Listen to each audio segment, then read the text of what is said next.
Hello friends, তোমরা সবাই কেমন আছো? আশা করি ভালো আছো, সুস্থ আছো। মৌসুমি বিবরক চ্যানেলে তোমাদের অনেক অনেক স্বাগত। তো তোমাদের কাছে আরেকটা নতুন ভিডিও নিয়ে আসছি। তো আজকে ভাবছি কি রান্না করব। এমনি তো বাইরে পুরো বৃষ্টি পড়ছে, তো ভাবলাম ঝটপট খিচুড়ি বানিয়ে নিই। কারণ কি কিছু ঘরে ছিল না, তার জন্য কাটলি বিচি আর আলু কেটে নিয়েছি। আর এখানে চাল আর ডাল একসাথে ধুয়ে নিয়েছি। আর দেখো উপর থেকে তো জল পড়ছে, তাড়াতাড়ি করে রাঁধতে হবে, কারণ এখানে টিনটা দিয়ে একটু জল পড়ে। তো এর মধ্যে আমি তাড়াতাড়ি করে খিচুড়িটা বানিয়ে নেবো। তো সব কিছু আমি রেডি করে নিয়েছি। তারপর দেখো কড়াইয়ের মধ্যে তেল দেওয়া হয়ে গেল। তেলটা হালকা গরম হলে আমি এর মধ্যে পাঁচফোড়ন দিয়ে দিব। পাঁচফোড়নটা হালকা হচ্ছে, তো এর মধ্যে দিয়ে দিব এখন শুকনো লঙ্কা। তো শুকনো লঙ্কাটা আমি দিয়ে দিয়েছি। এবার দিয়ে দেবো রসুন কুচি।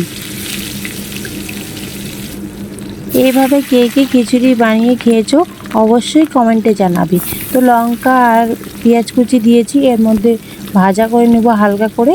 তারপরে যেটা আমি কেটে রেখেছিলাম সবজিটা, তো সবজি বলতে তো ঘরে সবজি যা ছিল তাই, মানে অন্য সবজি ছিল না, এই দুটোই ছিল।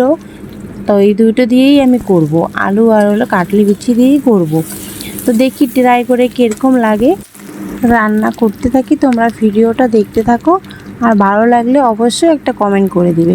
আর যারা এখনও সাবস্ক্রাইব করো নাই, প্লিজ সাবস্ক্রাইবটা করে দিও আর আমার পাশে থেকো। তো ভিডিওটা পুরো দেখো, কেউ স্কিপ করো না। তো দেখো এখানে আমি পরিমাণ মতো নুন আর হলুদ গুঁড়ো দিয়েছি। তো এটা আগে ভেজে নেব একটু। তারপরে চাল আর ডালটা যে ধোয়া ছিল ওটা দিয়ে দেবো, এর মধ্যে দিয়ে হালকা ভেজে নেব। তো দেখো এটা ভাজা হয়ে গেছে, এখন আমি এটা হালকা চালটাও ভেজে নেব এর সাথে।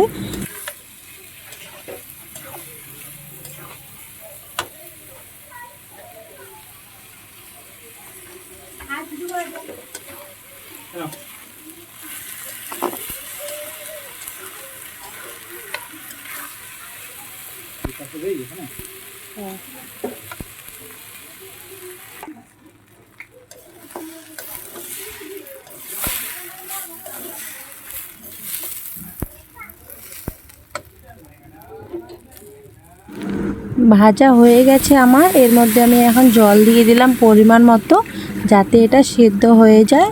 তারপর আমি এটা নামিয়ে নিব। এর মধ্যে আর কিছু দিব না। আমি এইভাবেই রান্না করব, দেখব খেতে কীরকম লাগে। তো দেখো কত সুন্দর কালারটা এসেছে।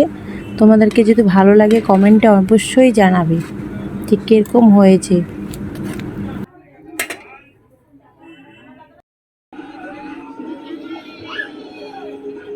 চোখটা কিরকম লাগতেছে বাবা? তুমি খিচুড়ি খাবে? খাবে না কেন?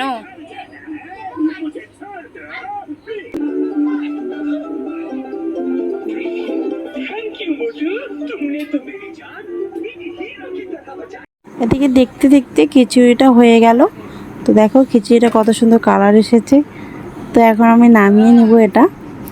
তারপর আমি এখানে পাঁপড় ভাজবো, কারণ কি পাঁপড় ভাজা দিয়ে খিচুড়ি তো অনেক টেস্টি খেতে লাগে।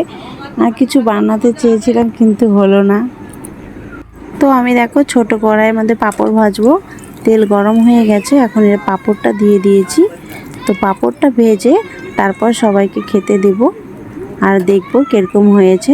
আর তোমাদেরকে যদি অবশ্যই ভালো লাগে তো অবশ্যই একটা লাইক কমেন্ট শেয়ার করে দিও। আর ভিডিওটা এখানেই শেষ করছি। বাই বাই, পাশে থেকো।